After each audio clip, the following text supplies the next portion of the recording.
Sur la route sablonneuse de Kayar, à quelques kilomètres de Dakar, un parfum inattendu flotte dans l'air, celui des fraises mûres, gorgées de soleil.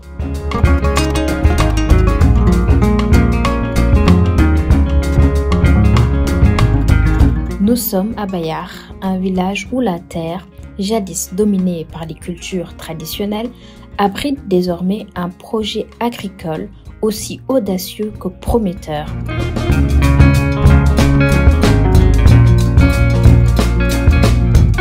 Au cœur de cette transformation, nous retrouvons M. Souleymane Agne, agronome de formation, entrepreneur visionnaire. Il a choisi de miser sur un fruit délicat, rare, presque improbable sous ce climat. Bonjour, mon nom c'est Souleymane Agne. Je suis un agronome de formation. Je suis le CIO de Fraizen, une entreprise qui évolue dans la production et la commercialisation de la fraise au Sénégal. Dans le domaine déjà, j'évolue dans la culture de la fraise depuis déjà 10 ans. Donc c'était déjà 7 ans d'expérimentation, 3 ans d'études de marché. Et là, présentement, on a mis en place un réseau qui est devenu un réseau panafricain de producteurs de fraises, qui évolue non seulement au niveau national, mais aussi au niveau continental.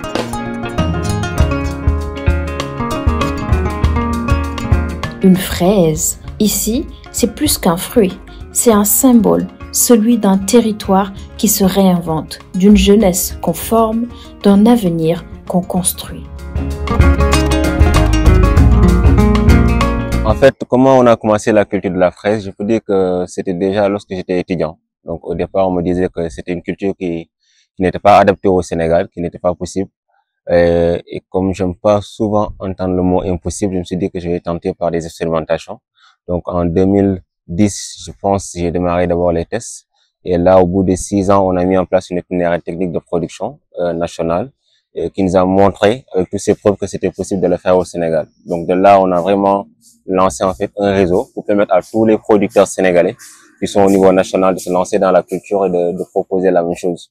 Et là, en fait, on est passé du niveau national et on est allé en Afrique avec les autres pays qui sont en Afrique de l'Ouest qui sont intéressés par la culture, où nous proposons aussi des formations avec un centre d'incubation que nous avons implanté sur place pour vulgariser un peu la culture au niveau africain. Ce fruit, réputé fragile et peu adapté aux climats tropicaux, devient alors un pari audacieux, un défi qu'il décide de relever pour démontrer que l'innovation agricole peut s'enraciner localement avec rigueur et ambition. En fait, la récolte des fraises, ça se fait à partir du mois de janvier. Donc maintenant, ça dépend de la période où vous avez fait les premières plantations, parce que c'est 2 mois après plantation que vous avez commencé les premières récoltes, ou 45 jours, ça dépend de la variété que vous disposez ou des pieds que vous disposez. Donc, si vous lancez les cultures à partir du mois de novembre, vous pouvez vous attendre à récolter en fin décembre ou début janvier. En fait, dès que vous commencez à récolter la fraise, dites-vous par exemple, si vous commencez à récolter au mois de janvier, vous allez récolter chaque 2 jours jusqu'au mois de juin. Donc, le seul problème ou handicap que vous pouvez avoir, c'est la saison des pluies, parce que la fraise n'aime pas la pluie. Donc, l'idée, c'est de voir maintenant comment développer cette culture pour que ça puisse continuer à produire en période hivernale, c'est-à-dire disposer des serres de culture adaptées. Et là, vous pouvez produire la fraise durant toute l'année. Mais à ce moment-ci précis, il faut aller de décembre jusqu'au mois de juin, en vous disant que c'est vraiment l'hivernage qui va bloquer la culture.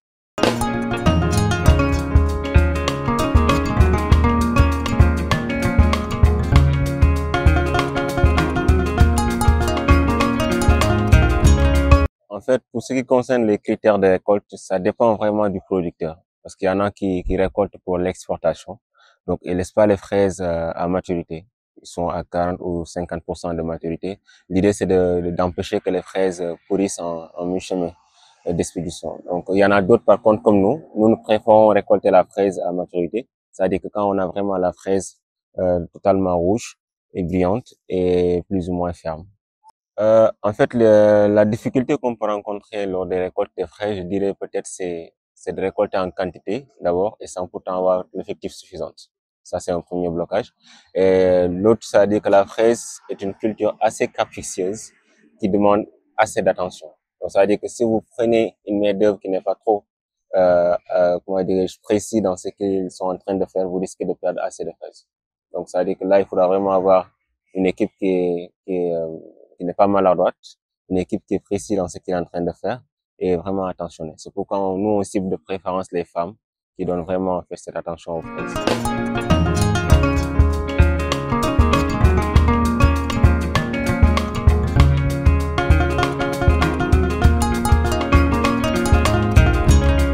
En fait, on récolte pas vraiment par jour pour les fraises, on récolte chaque 2 jours.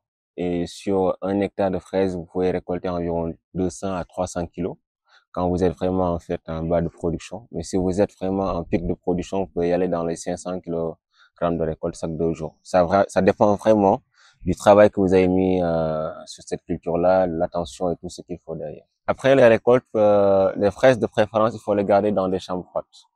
C'est-à-dire que dans un espace qui n'est pas assez chaud, parce que vous risquez de les perdre en 24 heures. Mais nous, la chance que nous avons, c'est-à-dire qu'à notre niveau, on n'a même pas le temps de stocker les fraises. C'est-à-dire qu'à chaque fois qu'on récolte, le lendemain, c'est déjà livré. Donc, le problème qu'on a plutôt, c'est un problème de satisfaire le marché, mais pas un problème de stockage ou de récolter, de trouver là et stocker les produits à un point où, voilà, qu'on va les perdre.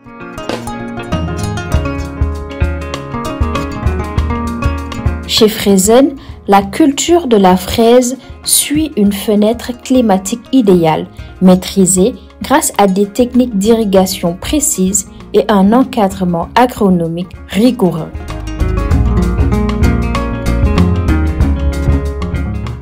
Sous l'impulsion de Souleymane Agne, chaque cycle est optimisé pour garantir des fruits de qualité tout en préservant les ressources naturelles du territoire. Comment on cultive les fraises, ça, c'est ça, en fait, un cours de 1 mois ou 2 mois. On va pas l'expliquer dans une vidéo, mais peut-être juste les grandes fenêtres, je peux dire, oui, c'est déjà, il faut avoir assez d'eau, suffisamment d'eau, parce que la fraise en elle-même, c'est 95% d'eau. Ça, c'est un. L'autre chose, c'est disposer d'un sol qui est assez riche en éléments nutritifs, parce que c'est une culture qui est très gourmande.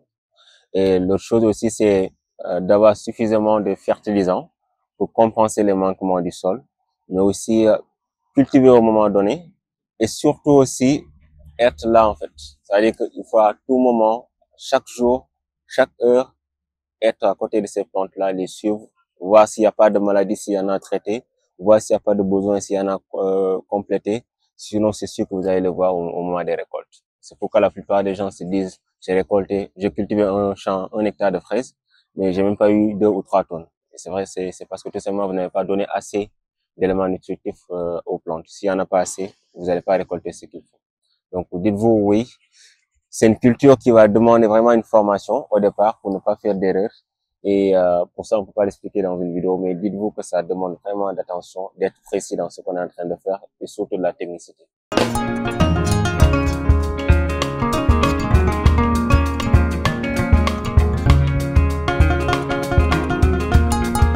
Les étapes importantes pour cultiver la fraise, je dirais en premier temps, ce sera préparer le sol. Si vous ratez la préparation du sol, vous avez tout raté. Ça, c'est un. Deuxième chose, c'est disposer de la main-d'œuvre qui est qualifiée. Parce que si vous n'avez pas aussi des personnes qui ne comprennent pas ou qui ne savent pas comment cultiver la fraise, ça peut capoter à tout moment. Ça, c'est une chose.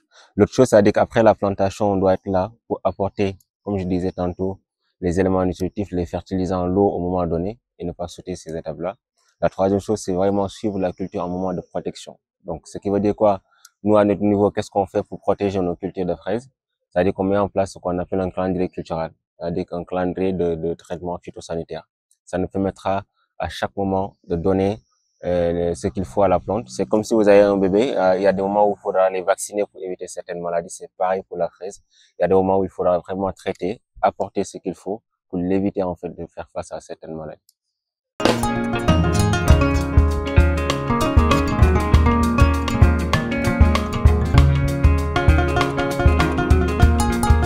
Le conseil que j'ai à donner pour les personnes qui souhaitent se lancer dans la culture de la fraise, c'est de s'approcher des personnes qui se connaissent déjà.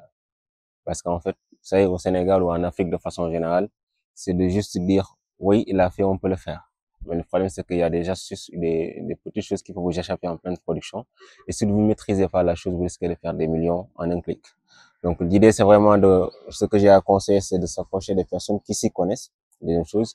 Troisième chose, être prêt aussi bien à suivre la culture, mais aussi être prêt financièrement.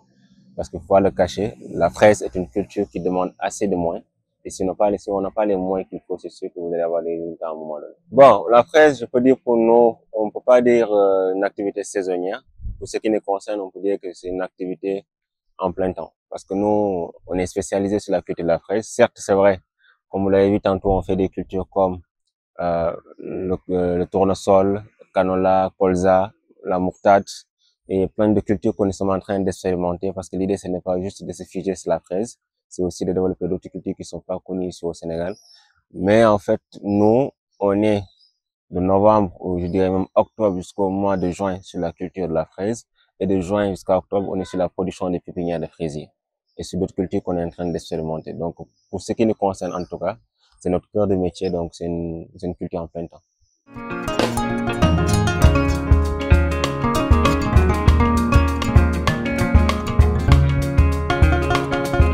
En fait, pour ce qui concerne notre commercialisation, nous vendons principalement nos fraises au niveau local. Nous avons des commandes, certes, au niveau africain, dans presque 15 pays africains, mais aussi dans d'autres pays comme les États-Unis, le Canada, la France, etc. Mais on ne peut pas se prétendre à l'exportation. Pourquoi? Parce que tout simplement, on n'est pas encore capable de satisfaire la demande locale. Donc, notre objectif premier, c'est de répondre à la demande sénégalaise, puis de s'orienter en Afrique de l'Ouest pour ensuite penser à l'exportation. Mais on est presque à, je dirais, 80% de nos produits sont vendus ici au Sénégal. L'avenir de la filière de la fraise, je dirais, en fait, c'est une filière porteuse, pour ne pas dire c'est l'une des filières les plus porteuses au Sénégal. Mais le seul problème, c'est que ça demande d'être organisé. Et je pense que c'est le travail que nous sommes en train d'effectuer à notre niveau, de voir comment organiser la filière au niveau national, mais au niveau aussi ouest-africain. Et là, nous sommes en train aussi de solliciter l'État, notamment le ministre de l'Agriculture, pour voir dans quel sens on peut travailler ensemble pour rendre cette culture un peu plus pérenne, durable et rentable pour le Sénégal.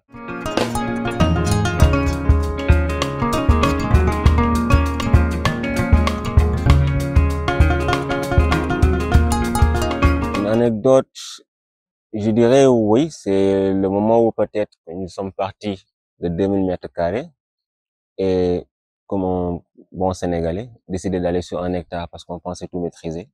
Donc, en un coup, on a perdu 18 millions de francs CFA. Je me rappelle, on a absolument récolté même pas 1 kilogramme. Donc, cela veut dire quoi? Ça veut dire que dans cette filière-là, il faut pas y aller de façon vraiment, comment dirais-je, en échelle aussi rapidement possible. Il faudrait vraiment aller étape par étape, 2000 mètres carrés, 3000, 4000, 5000 et échelonner. Mais si on décide de passer sur 2000 mètres carrés l'année suivante, d'aller sur 1 hectare, ça risque vraiment de faire mal. Et nous, en tant qu'agronomes, si on a vécu quelque chose comme ça veut dire que c'est un conseil pour les autres qui ne sont pas encore des agronomes. Donc, c'est une anecdote où on a perdu 18 millions de francs CFA, mais je pense que ça valait le coup parce qu'on a appris la leçon de notre vie.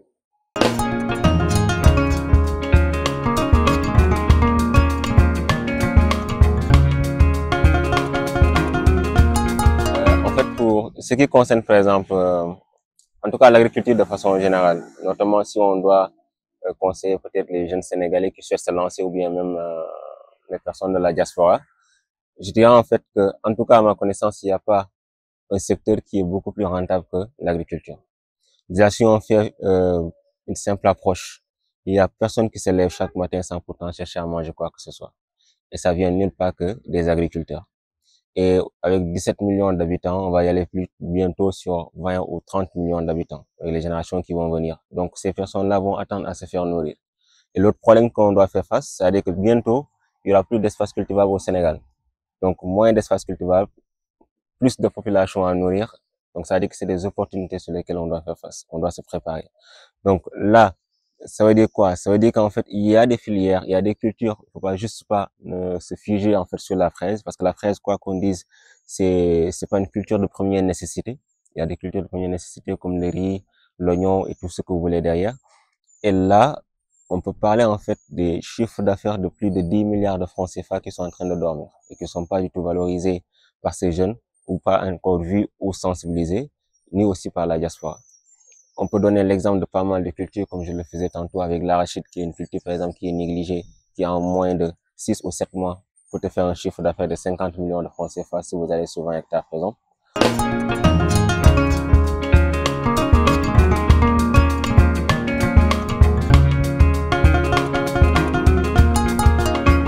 par exemple l'exemple d'une des cultures qui est vraiment négligée, qui est la salade, qui sur 5000 mètres carrés, vous pouvez taper un chiffre d'affaires de 130 millions de francs CFA au bout d'une année. Donc ça veut dire que c'est des cultures qui sont là et la demande existe, notamment si vous travaillez avec des professionnels. Mais le problème, c'est que c'est pas encore connu ou sensibilisé.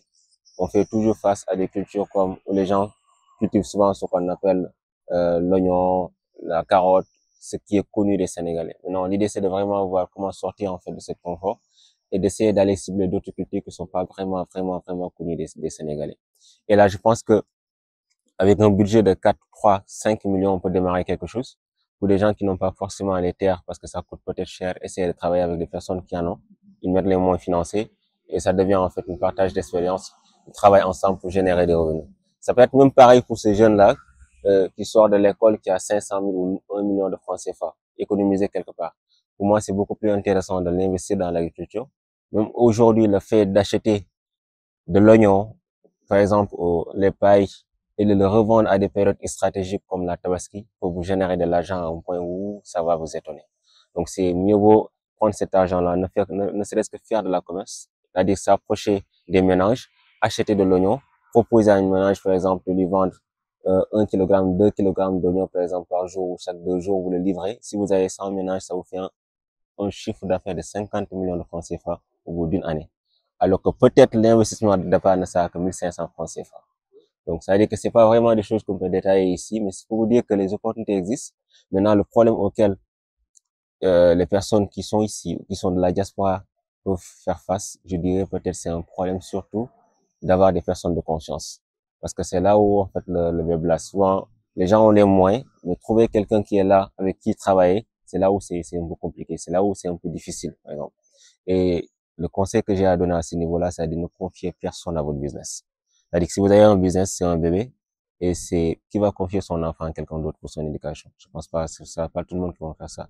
Donc, l'idéal, c'est votre vision, c'est votre business, c'est votre enfant. C'est à vous de venir retourner au pays, essayer de voir comment manager votre business. Certes, vous allez faire face à des problèmes, des difficultés, et c'est ça qui fait en fait la beauté de l'entrepreneuriat. C'est-à-dire qu'il faut faire face à des problèmes, des difficultés, les surmonter et on grandit avec. Si je fais rapidement en fait une confrontation entre un fonctionnaire de l'État et un entrepreneur, rapidement vous allez voir la différence. Un fonctionnaire de l'État, par exemple, qui reçoit 500 000 francs par année, c'est quoi? Vous vous tapez peut-être sur l'année, 500 000 francs du moins par mois, sur l'année vous vous tapez quoi? 6 millions. Et 6 millions, vous sortez la location, des phases quotidiennes, votre enfant, la femme, etc. Vous allez vous retrouver peut-être avec 1 million que vous allez garder. Mais imaginez quelqu'un, par exemple, qui se lance sur un demi-hectare, je ne parle pas d'un hectare, un demi-hectare de fraises, en moins de 6 mois, il se tape un chiffre d'affaires de 13 à 14 millions de francs CFA. Et si vous sortez les dépenses, vous allez garder quelque chose comme 5 millions de francs CFA. Donc, la photo est vite faite. J'étais un fonctionnaire de l'État, j'ai démissionné parce que j'ai rapidement fait le calcul, je me suis rendu compte, attends, je vais pas puiser mes potentiels et les garder autour de 4 murs. Et si vous êtes un fonctionnaire, par exemple, de l'État, le problème, c'est que là, vous devenez une sorte de robot, C'est-à-dire que vous êtes appelé à répéter les mêmes choses, les mêmes travaux chaque jour. En termes de potentiel, vous n'allez pas vous développer, vous n'allez pas grandir. Et si vous êtes un entrepreneur, chaque jour, vous êtes appelé à développer votre juste potentiel pour accroître votre chiffre d'affaires. Si ce mois-ci, vous avez fait un chiffre d'affaires de 600 000, vous allez essayer de développer votre potentiel, tout ce que vous avez comme atout pour essayer d'atteindre les 700 000, 800 000 de chiffre d'affaires. Et c'est là que vous allez devenir un homme, c'est là que vous allez gagner en valeur, c'est là que vous allez vous-même reconnaître le potentiel que vous avez en vous. Et là, c'est sûr qu'au bout de 5 ans, 6 ans, 10 ans, vous êtes inarrêtable. Personne ne peut vous y stopper. Et en termes de visibilité ce qui concerne en fait l'évolution du monde, vous devenez en fait imparable. Donc moi, ce que j'ai à dire, certes, c'est difficile de se lancer dans l'entrepreneuriat, mais si vous cherchez à devenir milliardaire, si vous cherchez à devenir millionnaire, c'est pas en étant un fonctionnaire ou en travaillant pour quelqu'un d'autre. Si vous n'êtes pas satisfait des salaires que vous gagnez par mois, puisez de votre propre potentiel, allez entreprendre, cassez-vous la tête et c'est là que vous allez gagner.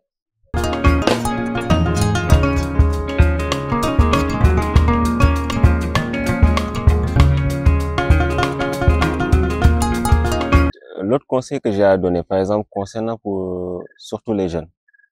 Personnellement, je vous l'ai dit, en fait, j'ai reçu pas mal de jeunes qui me contactent pour me dire qu'ils souhaitent aller en Europe, voyager, de les accompagner, de les aider. Et ça me sidère quand, par exemple, un jeune me dit qu'il a 3 ou 5 millions, il veut les mettre en fait, comment dire, sur table pour aller en Europe. Mais vous allez en Europe alors que votre travail n'est pas encore garanti. Il n'y a absolument rien du tout qui est garanti. 3 ou 5 millions, c'est bien possible de l'investir au Sénégal. Mettons même de côté les 3 ou 5 millions. Prenons juste les 1 million. Ou même encore mieux. Prenons 500 000 francs CFA. Vous voyez, certes, en fait, c'est difficile pour les jeunes aujourd'hui d'avoir des terres. Je peux le dire, c'est quelque chose de difficile. Mais il y en a en fait, il y en a des personnes qui disposent déjà des terres. Il est possible de se rapprocher de ces personnes-là, de prendre par exemple les 500 000 et de l'injecter sur une culture de salade. La salade, si vous l'injectez sur quelque chose comme 1000 mètres carrés, vous n'allez même pas dépasser les 500 000. Vous allez être dans les 200, 300 000. Sur 1000 mètres carrés, au bout de chaque 45 jours, parce que la salade, vous générez de l'argent chaque 45 jours. 45 jours, vous sortez un chiffre d'affaires d'environ qui va tourner autour de 2-3 millions. Donc 2-3 millions, vous avez peut-être injecté 500 000, vous voyez déjà la différence. Et cet argent-là, vous le réinjectez en fait dans cette culture-là. Au bout d'une année, vous allez sortir un chiffre d'affaires de 25 ou 30 millions de francs CFA. Les gens vont se dire, ok, mais c'est compliqué. Ce que tu dis là, Suleiman, c'est facile, c'est de l'eau à boire. En fait, vous allez comprendre que ce n'est rien de compliqué quand vous allez vous lancer dans ce business-là. Le seul regret que vous allez avoir, c'est de dire, pourquoi vous n'avez pas compris ça très tôt? Avec 500 000, il est possible de devenir millionnaire en une année si on comprend bien. Maintenant, le danger, c'est de se lancer dans ça sans pourtant maîtriser l'itinéraire technique de production. C'est-à-dire que c'est vrai que c'est l'agriculture, mais il y a des bases, il y a une façon de cultiver, il y a une façon de planter, il y a des choses que vous devez faire exactement au moment donné pour avoir ces résultats au bout de 45 jours. S'il y a quelque chose qui vous échappe, la plante va vous le montrer parce que la plante, c'est un être vivant. S'il y a quelque chose qui manque comme élément nutritif, il va vous montrer que ça manque au niveau des récoltes. Donc, ça veut dire que vous devez d'abord maîtriser ces bases-là pour pouvoir savoir comment se lancer. Et ça, c'est la formation que je peux vous donner. Et la formation, ça ne dure pas au-delà d'une semaine. Je vais vous dispenser de ces formations si vous le souhaitez. Mais sur 500 000, vous devenez millionnaire au bout d'une année. Une année, vous capitalisez ou vous gardez quelque chose comme 25 millions, comme je l'ai dit tantôt. Vous pouvez acheter un champ à 2-3 millions, par exemple. Vous pouvez faire un forage avec toujours ces 25 millions. Et le reste de l'argent, vous pouvez l'injecter pour démarrer des cultures comme le piment, comme la papaye, etc. Et là, au bout de 2 ans, je vous dis, c'est à vous qui allez inviter les autres jeunes à se lancer comme vous. Donc, je pense que c'est juste une question de sensibilisation. Et dans ce que je viens de vous dire, la chose qui est difficile à votre niveau, pour quelqu'un qui est profane, qui ne connaît vraiment du tout dans l'agriculture, c'est la formation. Et la formation, franchement, ça ne dure pas une semaine si vous voulez vous lancer. Et le reste, vous allez l'apprendre dans le temps, quand vous êtes dans l'agriculture. Parce que l'agriculture, c'est une session pratique, c'est une activité pratique. Plus vous êtes sur le terrain, plus vous apprenez, plus vous comprenez, plus vous allez corriger vous-même, en fait, ce qu'il faut. J'ai fait l'agronomie. Je peux dire aujourd'hui, les 50% des choses que j'ai appris dans la vie, je l'ai appris sur le terrain. L'école ne m'a pas appris ça. Donc, c'est pareil pour vous. Donc, moi, ce que j'ai à partager ou à vous dire, c'est déjà de vous dire que 500 000, comparé à 3-4 millions que vous allez injecter, en fait, pour aller en Europe, vous pouvez le faire ici. Et peut-être vous ne le savez pas, mais personnellement, je reçois des gens qui me sollicitent et je peux dire 70% des personnes que j'accompagne sont de la diaspora. Pourquoi? Parce qu'ils en ont marre de rester là-bas. Ils souhaitent revenir et leur cible, c'est l'agriculture. Donc, s'ils sont de l'autre côté, ils ont compris que l'agriculture, c'est l'avenir et ils souhaitent revenir, injecter dans l'agriculture. Pourquoi aller perdre 10 ans, 15 ans en Europe pour décider de revenir faire l'agriculture? On sera déjà vieux et ça ne sera absolument rien du tout. Mieux vaut s'activer dans l'agriculture quand on est encore jeune, quand on a encore la force, plutôt que d'aller en Europe, de faire de 10 ans, 15 ans, 20 ans, revenir pour dire qu'on va se lancer, c'est déjà perdre du temps. Et chaque année que vous perdez, c'est des millions que vous perdez. J'ai donné l'exemple à partir de la salade, j'en ai 25 millions de chiffre d'affaires. Imaginez si vous êtes dans ce secteur-là durant 10 ans. Combien de millions de chiffres d'affaires vous allez générer? Combien d'emplois vous allez créer? Combien d'hectares vous allez solliciter? Vous allez mourir en étant tranquille parce que vous allez laisser un héritage pour votre famille. Et je vous le dis, un salaire, j'ai l'habitude de le dire, votre enfant ou vos enfants ne vont jamais hériter de votre salaire. Ils vont hériter de ce que vous avez laissé ici comme héritage en tant qu'entrepreneur. Et c'est de là qu'il faut penser, ne pas être immédiat, ne pas chercher dans l'immédiat, chercher une solution immédiate. Il faudra être en fait dans une projection d'avenir. Maintenant, pour ce qui concerne les terres, j'ai l'habitude de le dire, il n'y a pas de terre qui n'est pas apte à l'agriculture. D'ailleurs, comme on l'a si bien dit, la terre idéale n'existe pas. Dieu a bien conçu les choses et dans chaque terre, il y a ce qu'on appelle les éléments majeurs, les NPK, il y a ce qu'on appelle les oligo-éléments. La seule différence ou le seul problème, c'est que en termes de proportion, ils ne sont pas équitables ou égales. Maintenant, c'est à l'homme de corriger. D'ailleurs, c'est pourquoi l'agriculture a eu son nom, l'agriculture. Par sa définition, on appelle l'ensemble des travaux développés par l'homme ou mis en place par l'homme pour générer ou produire des nourritures ou des animaux utiles à l'homme. Dès l'instant qu'on l'a appelé l'ensemble des travaux développés par l'homme, ça veut dire que au niveau de la terre en tant que tel, il n'y a jamais quelque chose d'idéal pour produire une culture spécifique. C'est à l'homme de corriger le sol pour pouvoir disposer en termes d'éléments nutritifs ce dont la plante ou la culture qu'il souhaite lancer a besoin. Donc, ça veut dire que n'importe quel type de sol que vous avez, essayez d'évaluer c'est quoi les composants, qu'est-ce que vous disposez en termes d'éléments nutritifs. Et à partir de là, essayez de corriger en apportant des éléments nutritifs et d'avoir le sol idéal pour la culture que vous avez ciblée. Donc, pour finir, je pense que le conseil et les conseils que j'ai souvent à donner à ces jeunes-là, c'est surtout de ne pas trop hésiter, en tout cas pour ce qui concerne l'agriculture. C'est-à-dire, le problème, c'est qu'on hésite trop, on a certains moyens, on a peur de l'échec. Si vous n'échouez pas, vous n'allez pas évoluer. Parce que le succès n'est rien d'autre que le résultat d'une succession d'échecs. Il faudra aller faire de 2 millions, 3 millions, 4 millions, apprendre de vos échecs et continuer. Mais le seul problème, c'est que vous ne pouvez pas vous lancer dans l'agriculture si vous n'êtes pas passionné. Parce que si c'est pas la passion qui domine, c'est sûr qu'au premier échec, vous allez tout arrêter et retourner sur quelque chose d'autre. C'est la passion qui va faire que vous allez faire des 18 millions, vous retournez dans le truc, qui va faire que vous partez 5 millions, vous retournez dans le truc, qui va faire que vous êtes arnaqué, trompé, désespéré, et vous allez retourner le lendemain. Donc, quelles que soient les activités, ce n'est même pas l'agriculture. Si vous n'êtes pas passionné de ce que vous allez faire, ne le faites pas. Sinon, vous allez perdre du temps.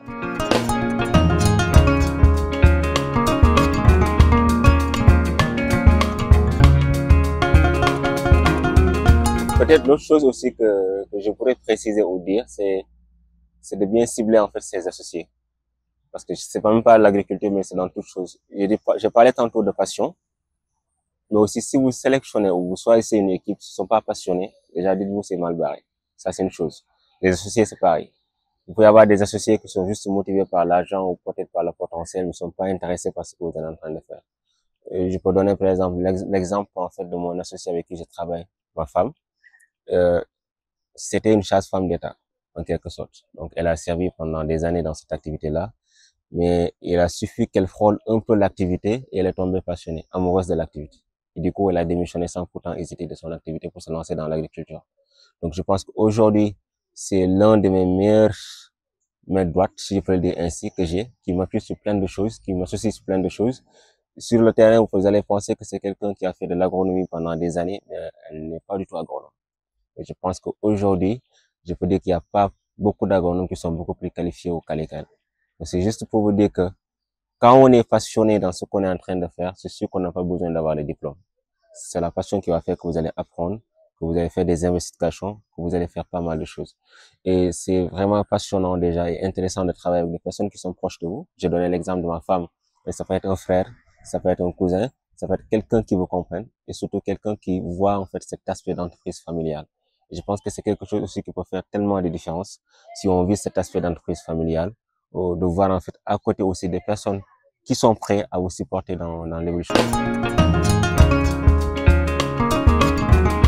À Kayar, Fraisen n'est pas seulement une exploitation agricole, c'est un projet de société porté par Suleiman Agne et ancré dans une vision durable de l'entrepreneuriat rural. En cultivant des fraises là où personne n'en attendait, il ouvre une nouvelle voie, celle d'une agriculture innovante, inclusive et résolument tournée vers l'avenir. En fait, l'autre aspect innovant qu'on fait par exemple dans Fraisen, c'est que, je ne l'ai pas peut-être précisé, on a mis en place ce qu'on appelle un centre d'incubation et d'insertion Fraisen. L'idée, c'est, comme je l'ai expliqué avec les jeunes d'aujourd'hui, c'est de les tirer vers l'agriculture. Donc, on a mis en place un centre de formation et dans ce centre, on forme des jeunes sur les techniques de production de la fraise et les femmes sur les techniques de transformation de la fraise. À l'heure actuelle, on a formé 200 jeunes dans la production de la fraise et 300 femmes dans la transformation de la fraise. Ils sont tous en fait dans la nature en train de se lancer dans cette activité et d'autres en train de faire des activités parallèles. Donc, l'idée, c'est déjà de créer en fait ou de disposer cette main-d'œuvre qui aujourd'hui, quand nous avons besoin des jeunes, nous n'avons pas de problème de les solliciter. Quand nous voulons aller en échelle, nous n'avons pas de problème de les solliciter. Donc, en termes de création d'emplois, sur 1 hectare, Fraisen peut créer 10 emplois directs, sans compter les emplois temporaires avec les femmes que vous voyez derrière, qui assurent l'entretien des cultures, la suivi des cultures, les récoltes et tout ce que vous voulez. Donc, sur 1 hectare, vous pouvez d'abord avoir rapidement ici 10 emplois créés, directs, 25 emplois temporaires, sans compter les livraisons à côté, sans compter, comment dirais-je, l'équipe technique qui est au niveau des, comment dirais-je, de l'administration, etc. Donc, en termes de création d'emplois, déjà, c'est, à ma connaissance, je ne connais pas une filière qui est capable de créer autant d'emplois. Je vais me tromper, mais à ma connaissance, je ne connais pas encore. Maintenant, pour ce qui concerne maintenant, en termes aussi de réseautage, ce qu'on est en train de faire, c'est de faire en sorte que chaque jeune puisse disposer d'un champ et de faire ce qu'on appelle la culture de la presse. Et à partir de là, nous, on les accompagne dans cette production-là, dans la mise en place de la culture, dans peut-être si on a les moyens de financement, de temps à autre avec des partenaires, mais aussi dans la commercialisation. C'est-à-dire qu'en fait, sur toute la chaîne de valeur, on est là pour vous accompagner et disposer ensemble de ces produits-là qui sont commercialisés au niveau national.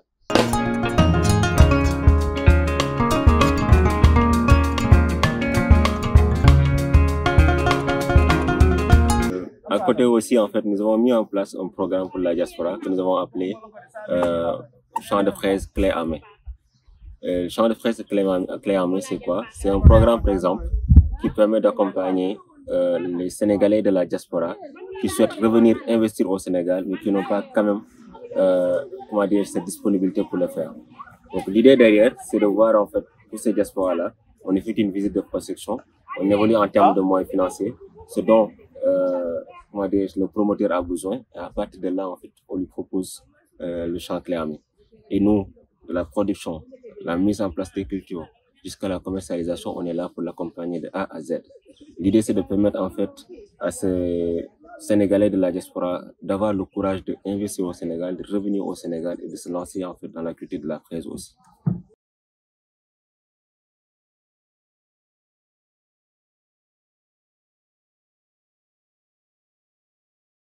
Déjà, moi, ce que j'ai à dire par rapport à AgriArt, c'est surtout de les remercier et de les féliciter parce qu'il essaie de mettre en lumière certains entrepreneurs. Et je pense que le fait de mettre en lumière certains entrepreneurs est aussi une opportunité à tous ces jeunes qui souhaitent se lancer, mais qui ne savent pas vraiment comment s'y prendre, pour voir en fait là où il faut y aller, le chemin à prendre, le chemin à prendre. Et ça, je pense que aussi c'est quelque chose à saluer et c'est quelque chose à promouvoir pour permettre aussi à pas mal de jeunes aussi de s'y retrouver à travers ces vidéos-là et de se faire accompagner. Le dernier mot, ce sera surtout pour les jeunes. Déjà, en fait, essayer d'entreprendre, de ne pas hésiter, d'accepter en fait les échecs, d'accepter de se cogner la tête au mur, de faire sortir le sang. C'est de là en fait qu'on pourra grandir. Et de l'autre côté aussi, c'est peut-être au niveau du gouvernement, au ministère de l'Agriculture. Certes, ils font des choses incroyables, mais je pense qu'en fait, ça demande aussi surtout de s'approcher de ces jeunes-là qui sont en train de faire des choses extraordinaires pour les accompagner et créer l'émulsion derrière.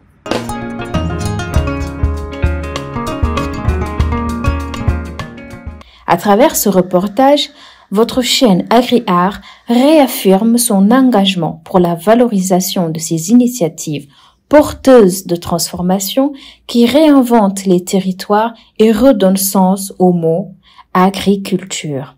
Merci à vous, chers téléspectateurs, partenaires et acteurs agricoles, pour votre confiance, votre implication et votre volonté de faire pousser ensemble les graines du changement.